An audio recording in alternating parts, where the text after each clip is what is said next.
Pogo, el payaso asesino serial de 33 jóvenes en Estados Unidos. Entre 1972 y 1978, Estados Unidos fue sacudido por el asesinato de más de 30 jóvenes a manos de un hombre que no despertaba sospechas, John Wayne Gacy, propietario de una empresa de construcción y querido en su comunidad por disfrazarse de payaso en eventos infantiles. A pesar de su imagen respetable, llevaba una doble vida, atraía a jóvenes vulnerables prometiéndoles buenos trabajos y los llevaba a su casa, donde los sometía a horrores inimaginables. John Wayne Gacy nació el 17 de marzo de 1942 en Chicago, en una familia polaca y católica de clase trabajadora. Hijo único, creció en un hogar marcado por la violencia y el alcoholismo paterno, mientras su madre lo protegía. Desde niño sufrió humillaciones y desarrolló una habilidad para ocultar sus emociones tras una sonrisa. Durante la adolescencia mostró una personalidad dual, amable y obediente ante los demás, pero reprimido y frustrado internamente, con fantasías de poder y control. A los 17 años abandonó la escuela y trabajó temporalmente en una funeraria en Las Vegas, despertando curiosidad por la muerte.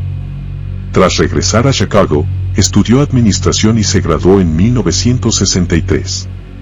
En 1964 se casó, se mudó a Iowa para administrar restaurantes familiares y tuvo 2 hijos. Mantuvo una imagen de ciudadano ejemplar, participando activamente en la comunidad y en los GCs. Pero tras esa fachada surgían grietas. Algunos miembros de la organización sospechaban que Gacy se involucraba en conductas sexuales inapropiadas. Se rumoreaba que invitaba a jóvenes empleados a beber en su sótano y les ofrecía dinero a cambio de favores sexuales. En 1967, fue acusado por un menor de 15 años, Donald Voorhees, de haberlo drogado y abusado sexualmente. Durante el juicio, otros adolescentes testificaron en su contra. El 3 de diciembre de 1968, Gacy fue condenado a 10 años de prisión en el Centro Correccional Estatal de Anamosa por sodomía. Su esposa pidió el divorcio el mismo día en que fue sentenciado.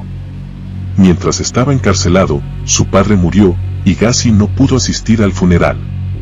Aquella pérdida se sumó a su sensación de humillación, pero también alimentó su deseo de rehacer su imagen. En prisión se comportó ejemplarmente, trabajó en la cocina, organizó programas, ganó respeto entre los guardias. En apenas 18 meses fue liberado por buena conducta, el 18 de junio de 1970. De regreso en Chicago, intentó empezar de nuevo. Alquiló una casa en el suburbio de Norwood Park Township y fundó una empresa de construcción. Era su nuevo disfraz social. Trabajaba con jóvenes, muchos de ellos adolescentes que contrataba con poca supervisión. En 1972, se casó nuevamente, esta vez con Carol Hoff, una mujer divorciada con 2 hijas. Parecía haber encontrado equilibrio. Participaba en organizaciones comunitarias, organizaba barbacoas y se disfrazaba de payaso para eventos benéficos bajo los nombres de Pogo y Pachis. En hospitales infantiles y desfiles, su rostro pintado arrancaba sonrisas. Nadie sospechaba que ese mismo maquillaje ocultaba la mirada de un depredador. La máscara de payaso no era casual. En su mente, Gacy había convertido el disfraz en un símbolo de poder. Mientras Pogo el payaso divertía a los niños, John Wayne Gacy consolidaba su reputación como vecino ejemplar. Sin embargo, entre 1972 y 1978, bajo esa doble identidad, cometió al menos 33 asesinatos, la mayoría jóvenes varones. Su modus operandi era metódico, elegía víctimas entre adolescentes fugados, empleados o jóvenes en busca de trabajo. Les ofrecía empleo en su empresa, una cerveza o un paseo, los invitaba a su casa y, una vez allí, los convencía de participar en un truco de magia. Les mostraba esposas y, cuando el joven se las colocaba, Gacy sonreía y decía, la clave está en mis manos. Era el inicio del fin. La violencia se desataba con precisión ritual. Gacy sometía a sus víctimas a violaciones, torturas y estrangulamiento. A veces usaba una cuerda con un palo que giraba lentamente, apretando el lazo alrededor del cuello hasta que la vida se extinguía. Luego envolvía el cuerpo y lo arrastraba hacia el espacio angosto bajo su casa, el crawl space. Allí cavaba con calma, registrando los lugares de entierro en un esquema mental que conocía de memoria.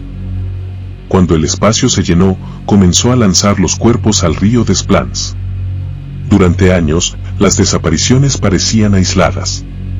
Algunos jóvenes eran reportados como fugitivos, otros simplemente se desvanecían. La policía no conectaba los casos. Gacy seguía construyendo su máscara de ciudadano respetable, mientras los cimientos de su hogar ocultaban su verdadero reino, una necrópolis privada. Tras su divorcio en 1976, John Wayne Gacy vivió solo y su comportamiento violento aumentó. Aunque mantenía una fachada de vecino amable y payaso comunitario, entre 1972 y 1978 asesinó a numerosos jóvenes en Chicago. Ocultaba los cuerpos bajo el suelo de su casa, disimulando los olores con excusas sobre cañerías o animales muertos. Su primer asesinato documentado ocurrió el 3 de enero de 1972, cuando mató a Timothy McCoy, de 16 años, tras ofrecerle hospedaje. Gacy afirmó que aquel acto le hizo sentir un poder total. Este crimen marcó el inicio de un patrón que se repetiría más de 30 veces. Con el tiempo, Gacy perfeccionó su método para atraer a jóvenes, ofreciéndoles trabajo en su empresa o promesas de dinero y diversión. Una vez en su casa, los drogaba o embriagaba y les proponía un supuesto truco de magia con esposas. Cuando las víctimas quedaban inmovilizadas, las agredía sexualmente, las torturaba y finalmente las estrangulaba. Luego enterraba los cuerpos meticulosamente bajo su casa, organizando los entierros como si fueran un cementerio personal. Al agotarse el espacio, comenzó a arrojar los cadáveres al río des Plaines. En 1975 desapareció John Barkovich, de 17 años, uno de sus empleados. El joven había discutido con Gacy por un salario pendiente y fue visto por última vez dirigiéndose hacia su casa. Sus padres denunciaron la desaparición, pero la policía no halló pruebas. Gacy incluso los recibió en su puerta y les aseguró que no sabía nada. Poco después, estacionó el coche del joven a pocas cuadras y fingió ignorancia. La policía, sin una orden de registro, no avanzó. El caso fue archivado. Bajo su casa, el cuerpo de Butkovich yacía junto a otros dos que aún no habían sido descubiertos. En 1976 desaparecieron otros jóvenes, Darrell Sampson, Samuel Stapleton, Randall Raffett. Los nombres se sumaban, pero nadie unía los puntos. Las familias obtenían respuestas vagas. La policía de distintos distritos no compartía información. Algunos agentes incluso conocían a Gacy por sus obras benéficas y no lo consideraban sospechoso. Su reputación como hombre respetable lo protegía. Mientras tanto, su violencia aumentaba en frecuencia y brutalidad. En marzo de 1977, un adolescente de 19 años, Jeffrey Regnault, logró sobrevivir. Contó que Gacy lo había recogido en su coche, le ofreció marihuana y luego lo drogó con cloroformo. Despertó atado a una silla en el sótano de una casa desconocida. Fue golpeado y torturado durante horas. Gacy le aplicó cloroformo repetidas veces, causándole quemaduras químicas en la piel. Luego lo dejó inconsciente en un parque. Regnault denunció el ataque y describió al agresor como un hombre corpulento, de rostro redondo y cabello oscuro, que conducía un vehículo Oldsmobile azul. La policía localizó el coche, registrado a nombre de John Wayne Gacy. Sin embargo, debido a lagunas en las pruebas, solo se lo multó por agresión y quedó libre. Regnault, profundamente traumatizado, se obsesionó con encontrar justicia. Su testimonio sería clave años más tarde. En los meses siguientes, John Wayne Gacy continuó asesinando, cada vez con menos cuidado, aunque seguía aparentando ser un ciudadano respetable. Mantenía contactos políticos, organizaba eventos y fue fotografiado en 1978 junto a la primera dama Rosalind Carter gracias a su credencial de voluntario. Para entonces ya había matado a más de 20 personas sin levantar sospechas. Sin embargo, su caída comenzó ese mismo año, cuando el 11 de diciembre desapareció Robert Past, un joven de 15 años que había mencionado a su madre que un contratista, Gacy, le había ofrecido trabajo. La denuncia de su desaparición llevó a la policía a investigar a Gacy, marcando el inicio del fin de su impunidad. La policía de Des Plaines contactó a Gacy, quien negó haber visto al joven. Su tono era cooperativo. Afirmó que quizá Robert se había escapado. Sin embargo, los oficiales notaron inconsistencias en su relato y comenzaron a vigilarlo. Obtuvieron una orden de registro para su casa. El 13 de diciembre, la policía registró por primera vez la casa de Gacy, sin saber que bajo sus pies había múltiples cuerpos enterrados. Un fuerte olor orgánico levantó sospechas y hallaron objetos comprometedores, ropa juvenil, esposas, una soga y pertenencias de desaparecidos, aunque sin pruebas directas no pudieron arrestarlo. En los días siguientes, Gacy fue vigilado constantemente y comenzó a mostrar un comportamiento errático, bebiendo y deambulando sin control. El 20 de diciembre, cenó con los agentes y, pese a intentar aparentar calma, dejó entrever su colapso. Al día siguiente, fue arrestado por posesión de marihuana, lo que permitió a la policía obtener una segunda orden de registro más amplia que llevaría al descubrimiento de sus crímenes. Esa noche, los detectives regresaron a la casa de West Somerdale y, al excavar en el sótano, hallaron un punto de tierra blanda que reveló el horror oculto bajo la vivienda. Un olor insoportable y un fragmento óseo confirmaron la presencia de restos humanos. A medida que avanzaban las excavaciones, los forenses descubrieron cuerpos apilados, esqueletos y objetos personales, un total de 29 víctimas enterradas bajo el suelo. Los vecinos, incrédulos, recordaban al propietario como el amable payaso Pogo, sin imaginar que se trataba de John Wayne Gacy, quien fue arrestado el 22 de diciembre de 1978. Durante su confesión, Gacy admitió haber asesinado a más de 30 jóvenes, algunos enterrados en su casa y otros arrojados al río Des Plaines.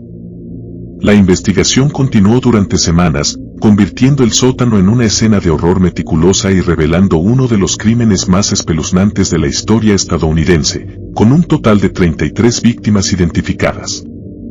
El hallazgo de los cuerpos enterrados por John Wayne Gacy fue descrito por los investigadores como un infierno bajo tierra. Algunos cadáveres estaban en posición fetal, otros atados, con restos superpuestos y señales de estrangulamiento. Los asesinatos ocurrieron entre 1972 y 1978, algunos restos se identificaron mediante registros dentales, mientras que otros permanecieron anónimos durante décadas. El caso causó conmoción nacional y los medios lo apodaron The Killer Clown, destacando la monstruosidad oculta tras su aparente normalidad. Tras su arresto, Gacy alternaba entre cooperación y manipulación, mostrando rasgos claros de psicopatía, ausencia de empatía, egocentrismo y necesidad de control. Hablaba de sus víctimas con frialdad, pero afuera, las familias buscaban justicia y la identificación de los restos. Tras el arresto de John Wayne Gacy, la investigación en su casa de West Somerdale Avenue descubrió decenas de cuerpos enterrados en el sótano.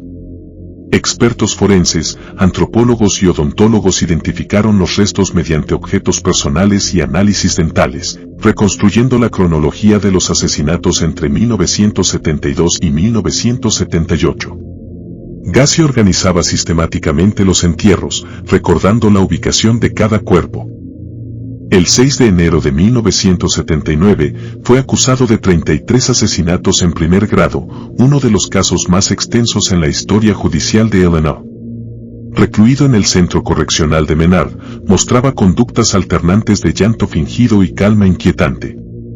Negaba algunos crímenes, admitía otros y alegaba que otra parte de su mente cometía los asesinatos, teoría descartada por psiquiatras como estrategia defensiva.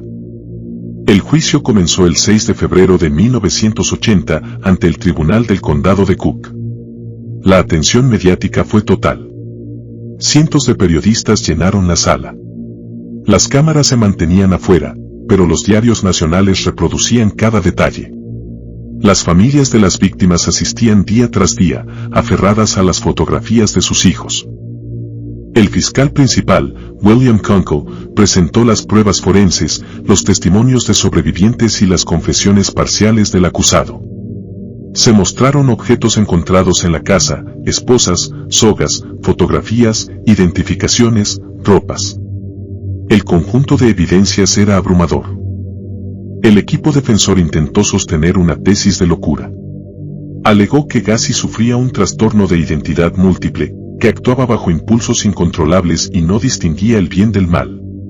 Sin embargo, las evaluaciones psiquiátricas oficiales concluyeron que era perfectamente consciente de sus actos, que comprendía su ilegalidad y que los planeaba con cuidado.